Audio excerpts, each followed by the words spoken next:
Alright, with this plant we're going to be discussing some of the diseases that you can find on plant material in the winter, fall, or maybe even early spring. And it's really important that we catch these diseases early so that we don't have to deal with the consequences of them later on. What I'm going to show you right now, the plant in front of me is a Ligustrum. It's an evergreen shrub, as you can see. Really dark green, waxy leaves to it. When they first emerge, they're a little bit lighter in color. Guys, you'll probably notice these in a lot of the landscapes that we deal with. Typically, they're going to be in hedge form. We'll see them here. There's waist-high hedges in a lot of our properties, if not head-high hedges for screening.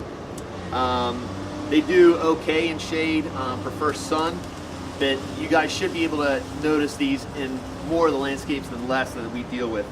The main reason I'm showing you this plant is, unfortunately, it's the recipient of one of the bad diseases that we can get here in the winter on Ligustrum, which is Cercospora leaf spot. And we've got some right here that I'm pointing to, as well as down here.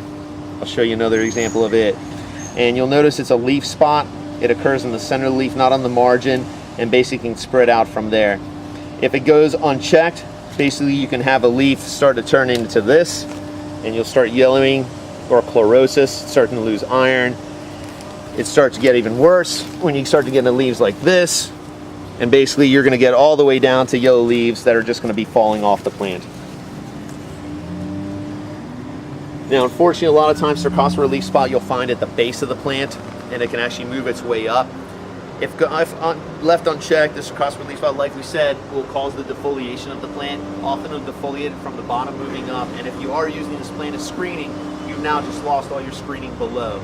The only way that you're ever going to get that foliage back is to really hard prune this plant and start to activate some of the buds down here and get a reflush. In doing so, then you've just lost the height of your whole hedge and all of your screening, and you're essentially starting over.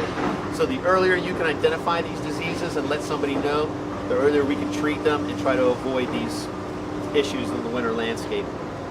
That's it.